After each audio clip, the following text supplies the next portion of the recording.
pero hoy vamos a leer Ageo. ¿Qué es Ageo? ¿Un libro qué? Un libro profético, ¿sí? ¿Por qué es un libro profético? El mismo nombre lo dice, porque allí aparecen unos mensajes de Dios, unas profecías, y yo le he contado que las profecías de Dios siempre llegaban como ocasión de una condición que el pueblo tenía. Amén.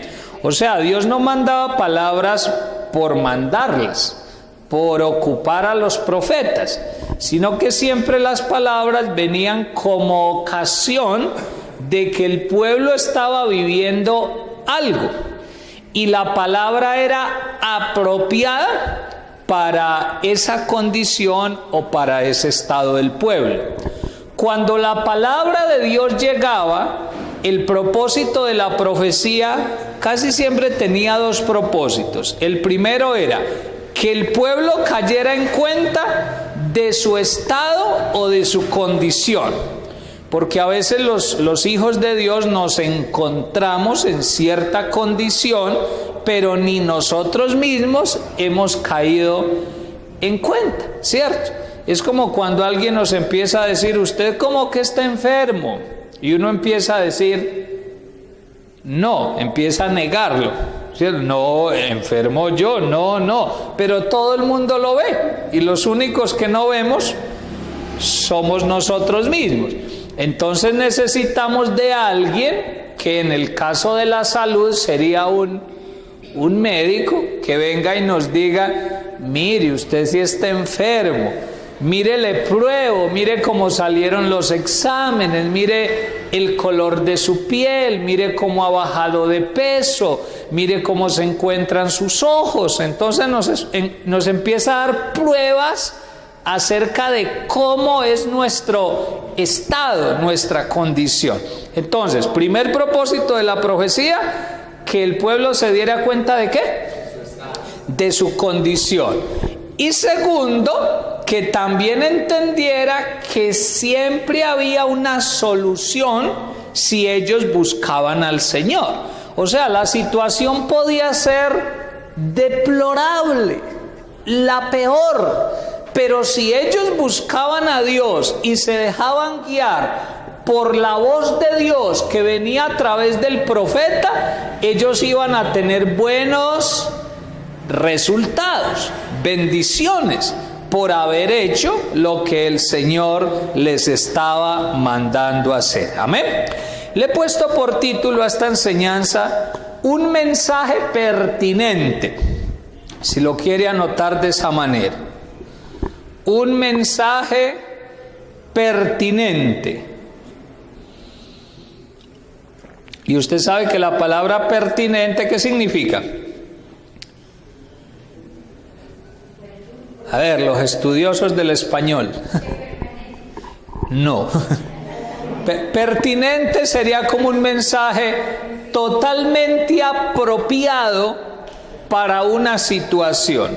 Un mensaje preciso, un mensaje correcto, un mensaje apropiado para lo que se está viviendo en ese momento. Amén. Y si quiere de una vez, anote estas cositas que le voy a decir, estos punticos. Primero, condición del pueblo. Primero, condición del pueblo. Segundo, consecuencias de esa condición. Consecuencias de esa condición. Tercero, llamado de Dios. Tercero, llamado de Dios. Cuarto, si se atrasa, tranquilo y tranquila que yo le repito. Cuarto, actitud de respuesta. ¿Actitud de qué? De respuesta. Y quinto, resultados. Repito, primero, condición de quién? Del pueblo. Segundo, consecuencias de esa condición. Tercero, llamado de Dios. Cuarto, actitud de respuesta. Y quinto, resultados. Mire acá si es tan amable. Esas 5 cosas usted siempre las va a encontrar en los libros proféticos. Acuérdese que yo le he dicho en estos días, más que todos los miércoles, que cuando le predico algo, aparte de que le estoy enseñando un pasaje bíblico, dándole una explicación, interpretándole algo que dice la Biblia, al mismo tiempo he venido como dándole unos tips de cómo estudiar la Biblia, ¿sí? Porque una de las cosas que yo anhelo es que usted se vuelva un amante del estudio de la palabra. Yo le aseguro que si usted como cristiano ama la Biblia, la estudia continuamente, la interpreta correctamente, usted va a crecer mucho como cristiano. Porque por algo Dios dejó este manual.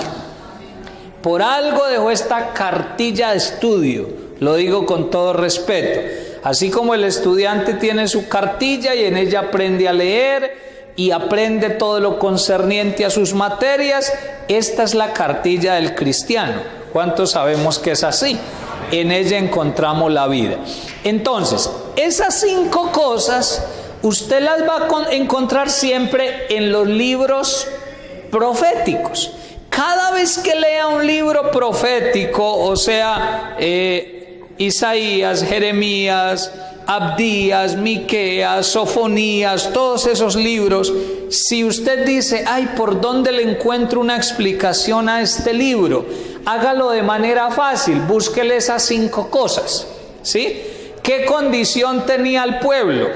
Segundo, ¿qué consecuencias había recibido el pueblo por esa condición?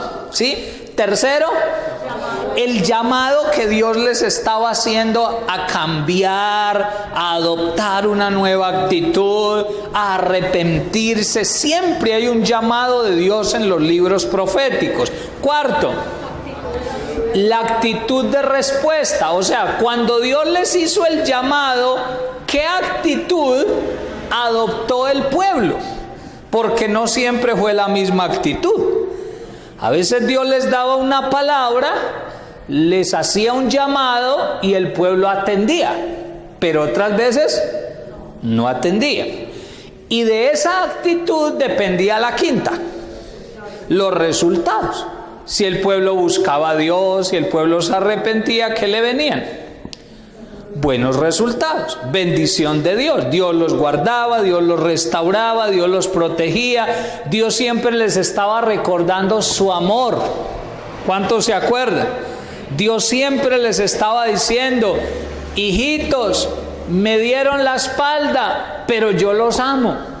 Siempre Dios les decía palabras como esas, pero Dios esperaba que la actitud del pueblo fuera buena, y al ser buena venían buenos resultados. Y eso es lo que vamos a analizar en este capítulo 5 de Ageo. Versículo 1. ¿Lo tiene? Dice así, sígame si es tan amable allí.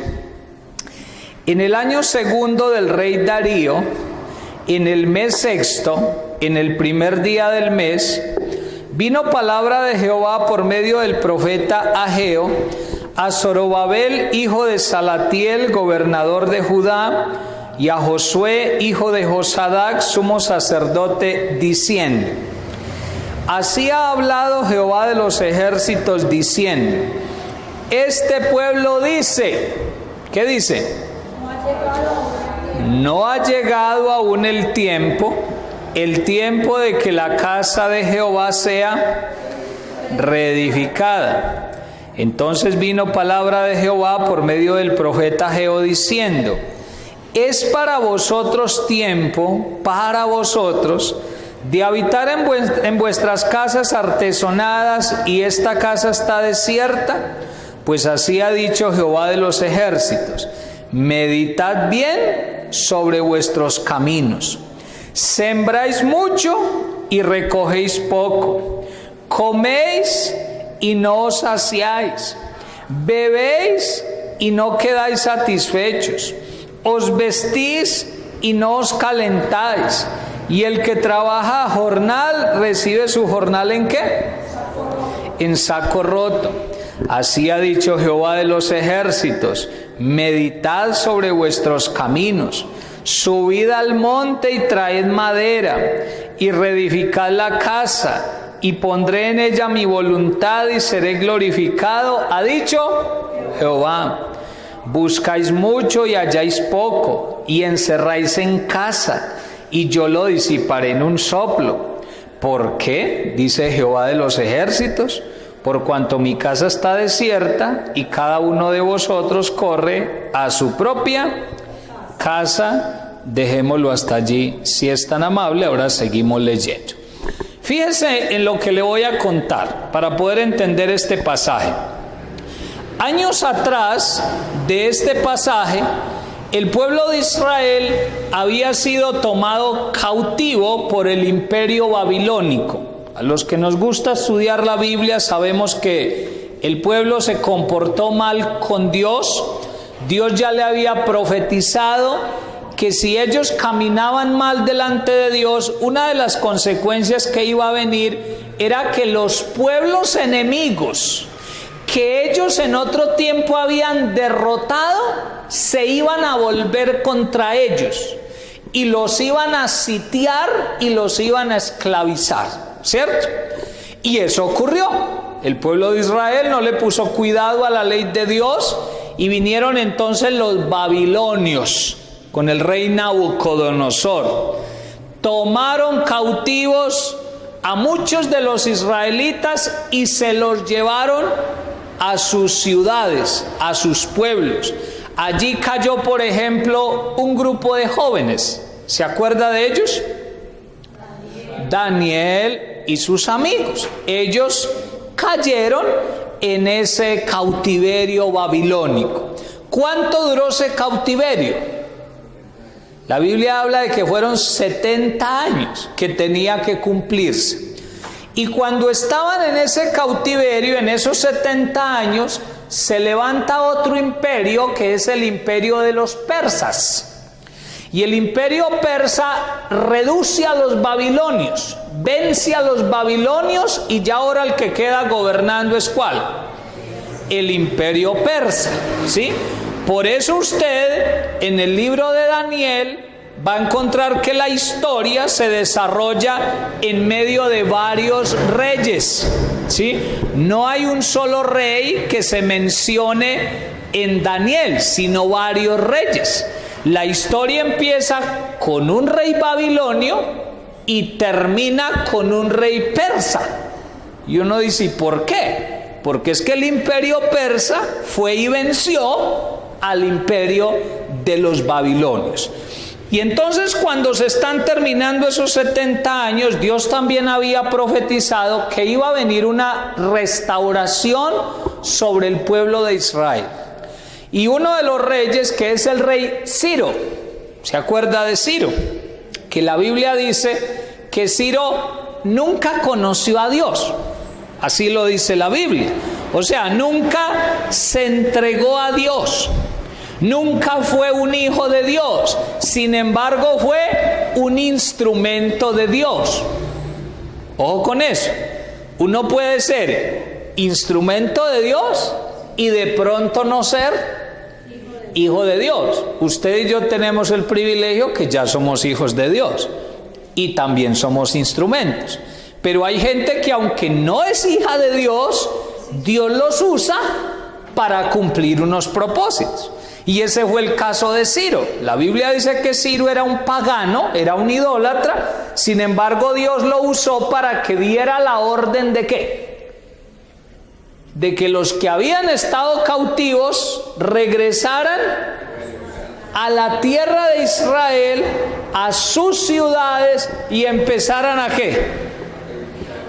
A reedificar la ciudad. Pero en primer lugar tenían que reedificar el templo de Dios.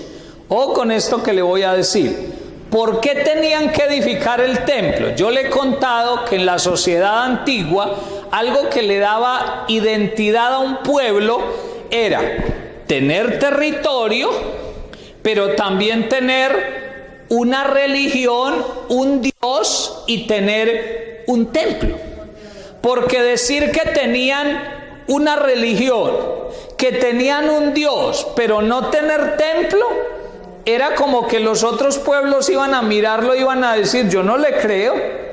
¿Cómo así que tienen un Dios y tienen un sistema de culto y un sistema de adoración, pero no tienen dónde adorar a su Dios?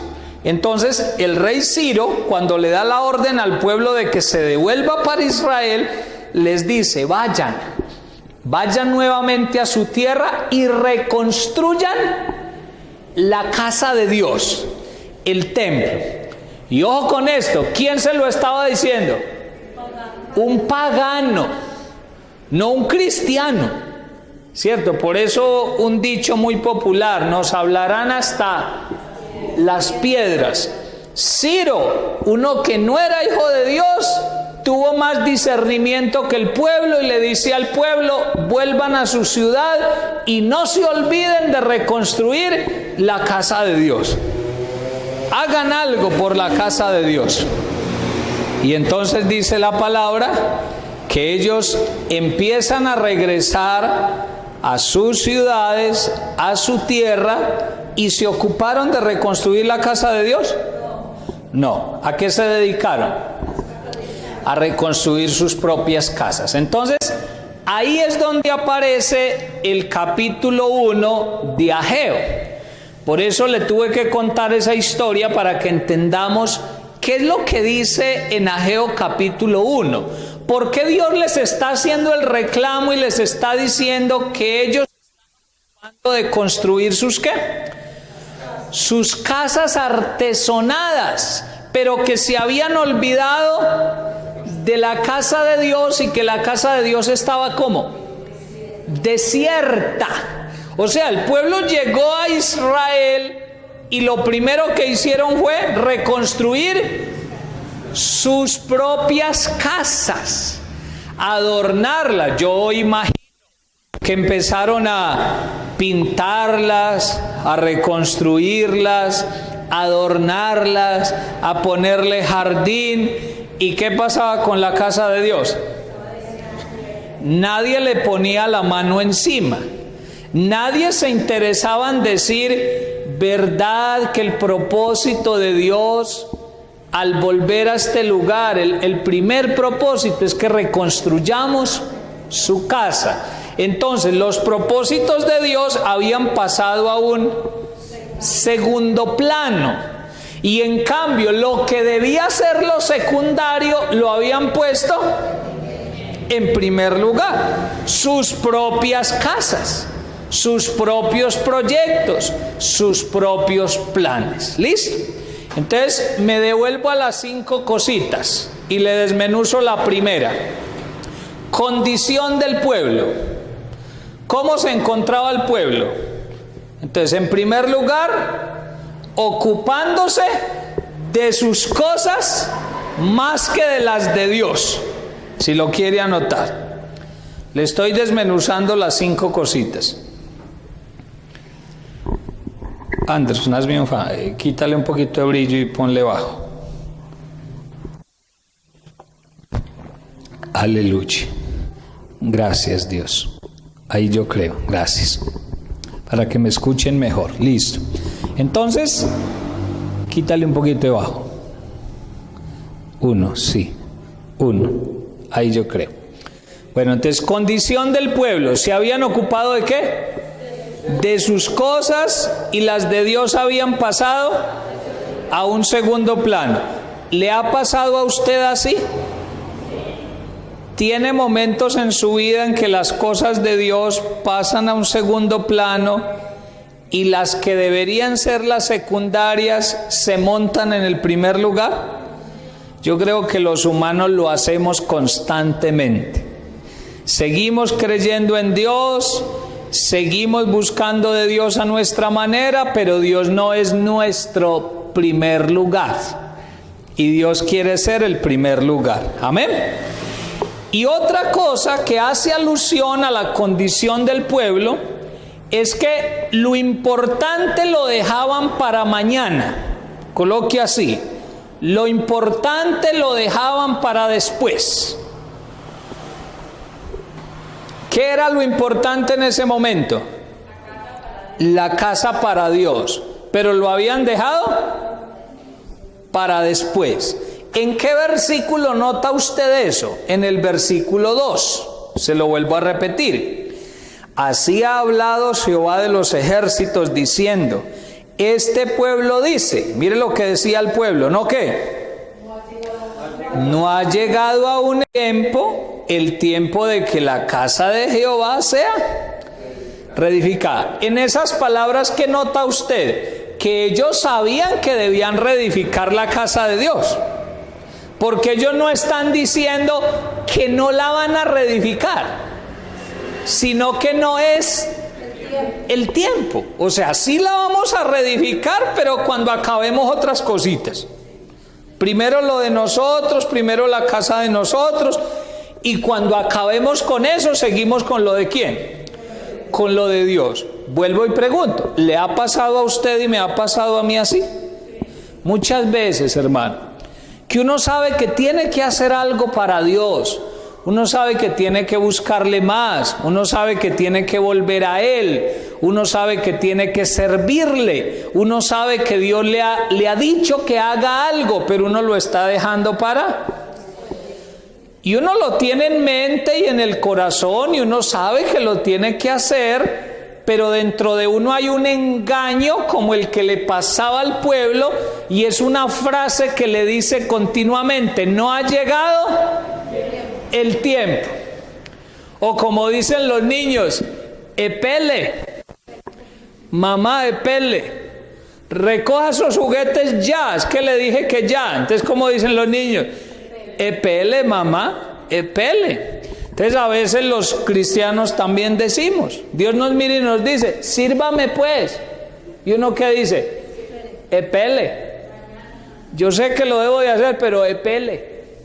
Hijo mío, arrepiéntase pues, estoy esperando. Epele. Yo sé que sí lo debo de hacer, pero epele. Después. Y aquí Dios, el primer reclamo es, mire, ustedes dicen, no ha llegado el tiempo de reedificar la casa de Dios. Y se ocuparon de sus cosas y la casa de Dios la tienen abandonada. Listo. Ahí resolvimos la primera. Segunda. ¿Cuál era la segunda? Consecuencias. ¿Qué consecuencias se les habían venido al pueblo? Las encuentra en el versículo 6 y en el versículo 9. Yo le estoy resumiendo, usted en casa lo puede volver a estudiar. ¿Qué dice el 6? Sembráis mucho y recogéis poco. Coméis y no os saciáis. Bebéis y no quedáis satisfechos. Os vestís y no os calentáis. Y el que trabaja jornal recibe su jornal ¿en qué? En saco roto. Para no entrar en muchos detalles y alargar, Dios les estaba diciendo, mire, las cosas no les están saliendo bien.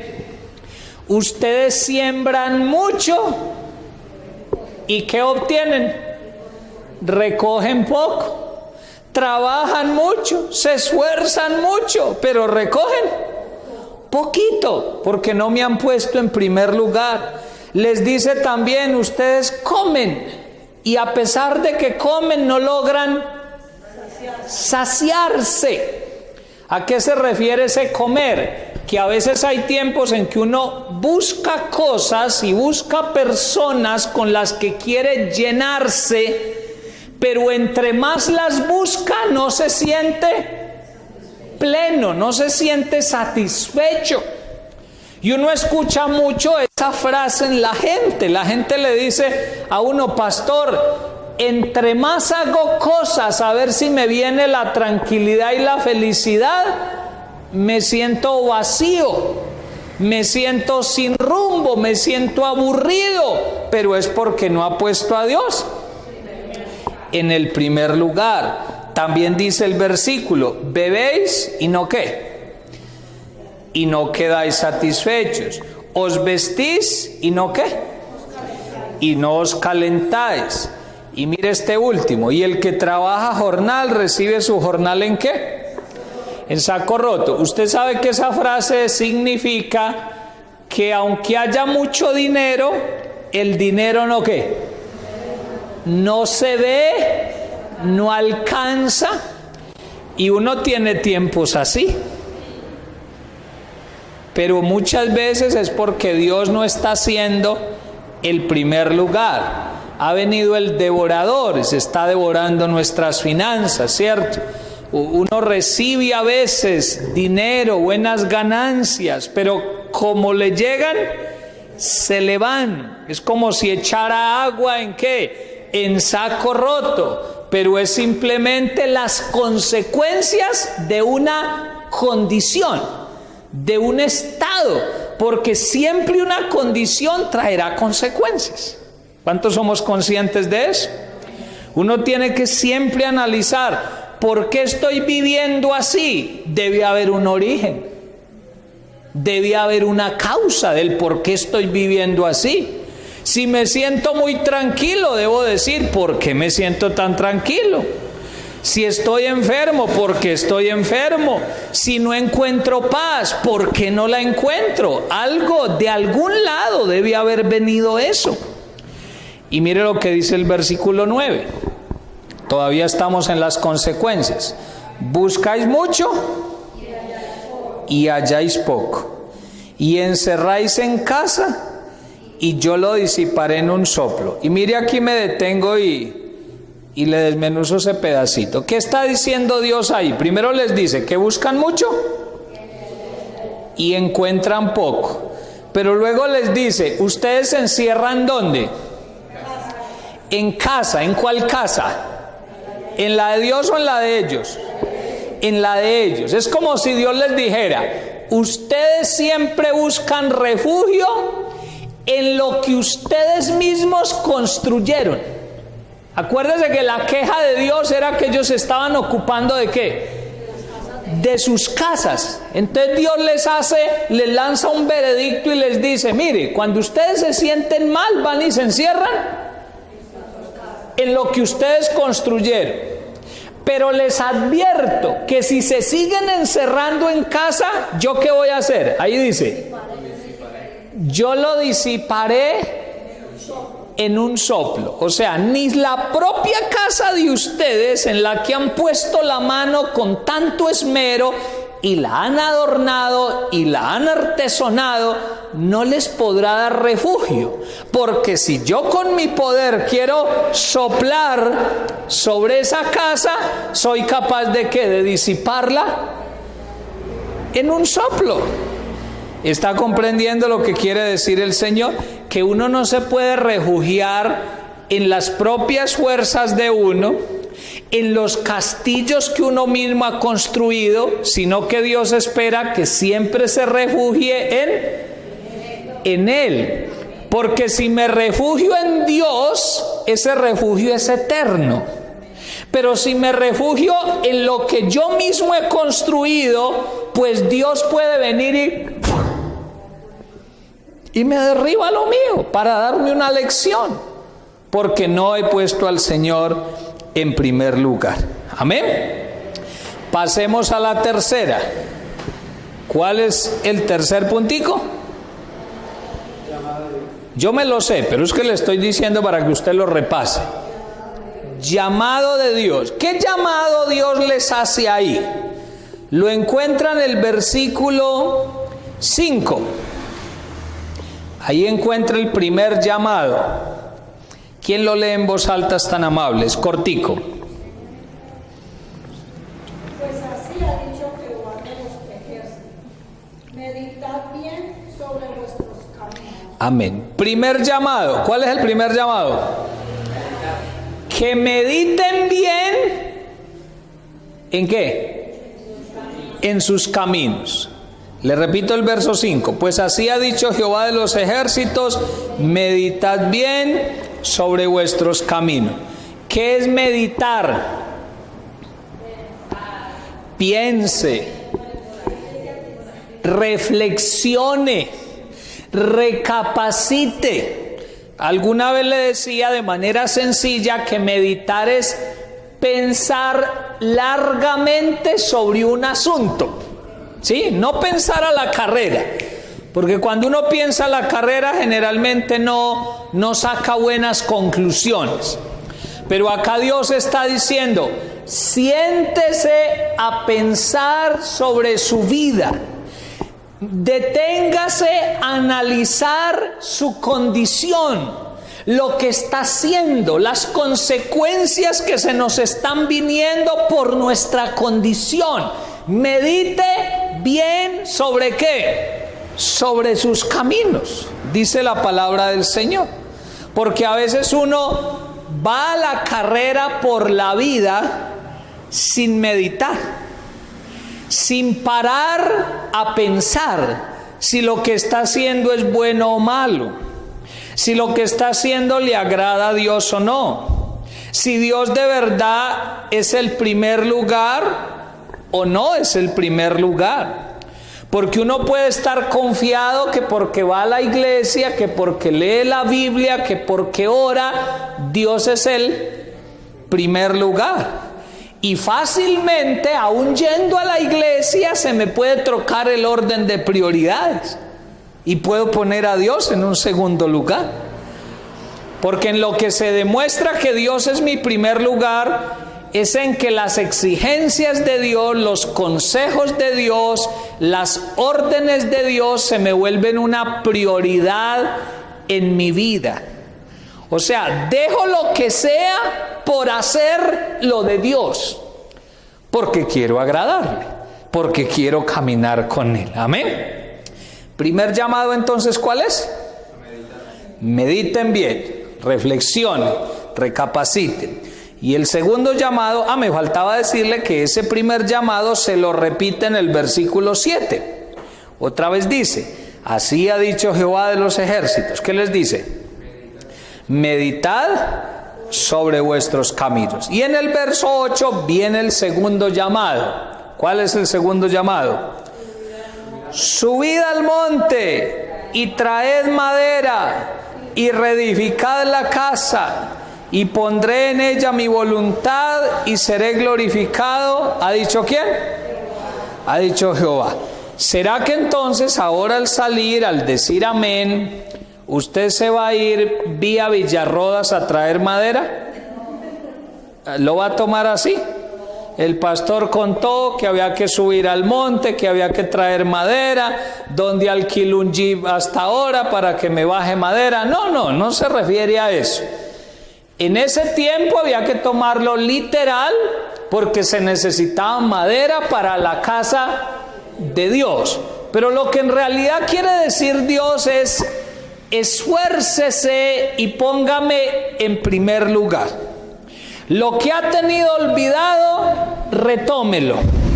Lo que ha puesto en segundo lugar, póngalo en primer lugar. Lo que tiene en primer lugar, bájelo a un segundo o a un tercer lugar, pero ponga en primer lugar mis propósitos. Desde el principio se lo dije, ¿qué era lo que ellos tenían olvidado? La casa de Dios. Entonces, ¿qué eran lo que tenían que empezar a hacer? La casa de Dios. Dejar a un lado sus casas un momentico. Ay, yo la iba a pintar. Ay, el jardín quedó en la mitad. Ay, yo le estaba haciendo tal cosa. No importa. La orden de Dios era: suban al monte, dejen lo que tengan que dejar y suban al monte y esfuércense por traer madera para que cumplan mi propósito. Y el propósito era reedificar la casa del Señor. Escuche esto que voy a decir. Cuando uno ha colocado a Dios en un segundo lugar y se da cuenta que tiene que volver a ponerlo en primer lugar, uno siempre tendrá que hacer cambios en la vida. Porque uno, cuando pone a Dios en segundo lugar, uno ha permitido que otras cosas le ocupen tiempo. ¿Sí me hago entender? le copen el tiempo, lo ocupen mucho. Entonces, cuando me doy cuenta que Dios tiene que ser el primer lugar, tengo que hacer cambios. Posiblemente tengo que dejar de hacer cosas, o le tengo que rebajar el tiempo a ciertas cosas, y ese tiempo más bien dedicárselo ¿a quién? Dedicárselo al Señor. ¿Cuántos estamos dispuestos a aceptar esos llamados de Dios? ¿Cuántos vamos a meditar bien sobre nuestros caminos y vamos a esforzarnos y vamos a poner a Dios en primer lugar? Porque debemos ponerlo. ¿Qué actitud tomó el pueblo? Esa es la cuarta, el cuarto puntico de los que le dije al principio. Otra vez retomo desde el versículo 9, si es tan amable. ¿Lo tiene? Dice: buscáis mucho y halláis poco, y encerráis en casa, y yo lo disiparé en un soplo. ¿Por qué? Dice Jehová de los ejércitos: por cuanto mi casa está desierta, y cada uno de vosotros corre ¿a dónde? A su propia casa. O sea, les recuerda otra vez por qué está ocurriendo eso. Versículo 10. Por eso se detuvo de los cielos sobre vosotros, ¿qué? La lluvia, y la tierra detuvo sus frutos. Entonces mire otra vez las consecuencias que vienen cuando dejamos a Dios. Versículo 11. Y llamé la sequía sobre esta tierra, y sobre los montes, sobre el trigo, sobre el vino, sobre el aceite, sobre todo lo que la tierra produce, sobre los hombres y sobre las bestias, y sobre todo trabajo ¿de qué? De manos. Ojo, ¿qué llamo Dios? La sequía. ¿Ha venido sequía en algún área de su vida? ¿En algún momento? Claro, uno tiene etapas donde le viene la sequía. Y uno tiene que mirar si la sequía llegó simplemente como una prueba de Dios, o si la puedo enmarcar dentro de lo que dice este versículo, que fue Dios el que llamó la sequía como consecuencia ¿de qué? De mi condición, de que no tengo a Dios en el primer lugar. ¿Qué actitud tomó el pueblo? Porque eso es lo que me interesa. Versículo 12. Y oyó Zorobabel, hijo de Salatiel, y Josué, hijo de Josadac, sumo sacerdote, y todo el resto del pueblo. ¿Quiénes oyeron? Ahí habla de tres. Primero, Zorobabel. ¿Quién era Zorobabel? El gobernador, exactamente. Josué, segundo lugar. ¿Quién era Josué? El sacerdote. ¿Y quién más? Y todo el resto del pueblo. Dice que oyeron la voz de Jehová su Dios y las palabras del profeta Ageo, como le había enviado Jehová su Dios. ¿Y qué más? Y temió el pueblo delante de Jehová. Entonces, ¿con qué actitud respondió el pueblo al llamado de Dios? Con dos cositas. Una ya la dijeron, con temor. Pero ¿cuál fue la otra actitud? Ahí está implícitamente.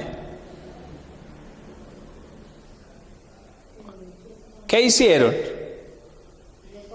Exactamente. Oyeron la voz de Dios.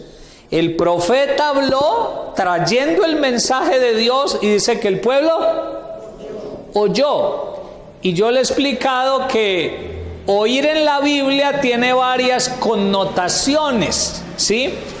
Oír puede ser simplemente percibir bulla, percibir sonidos, pero aquí cuando dice oír, es oír atentamente para captar el mensaje, ¿sí? ¿Cuántos escuchamos a Dios pero captando el mensaje? ¿Sí? Usted puede venir a una reunión y usted puede decir, si le preguntan en casa, ¿sí escuchó el mensaje? ¡Ay, sí! Y el ejemplo que siempre le pongo, y dice, ¡ay, muy bueno! Y le preguntan, ¿y qué dijeron? ¿Qué enseñaron? ¡Ah! Pues era muy bueno, pero no sé, no me acuerdo. Entonces no escuchó, qué pena decirle, no escuchó. Puede que no se acuerde de todo, pero por lo menos la esencia del mensaje la debe recordar. Por lo menos si usted sale diciendo, mire, Dios me invitó que tenía que perdonar, que tenía que volver a la santidad. Si usted ya sale diciendo eso, usted aprendió. Y aquí lo que dice el pueblo es que oyeron atentamente y después de que oyeron, temieron. ¿Cómo era ese? Reverente delante del Señor, de respeto, de reverencia por Dios, como diciendo, el que nos está hablando no es cualquier persona, sino que es nuestro Dios. Qué pena con Dios, nos olvidamos de Él, lo colocamos en un segundo plano, necesitamos ponerlo en primer lugar. Actuó bien el pueblo, respondió bien el pueblo. Pregúntese en esta noche y yo me pregunto, ¿cómo respondemos a los llamados de Dios? Porque Dios nos hace llamados continuamente. ¿A cuántos les hace llamados? ¿De vez en cuando? ¿De vez en cuando hace llamados Dios? No, yo diría que continuamente. ¿Y cuál es nuestra actitud cuando escuchamos el llamado de Dios? Porque de esa actitud dependen muchas cosas. Amén, de cómo respondamos. ¿Cómo actuó el pueblo? Oyendo y temiendo. ¿Y qué resultados vinieron? Esa es la quinta. Y ahí vamos a terminar. Versículo 13.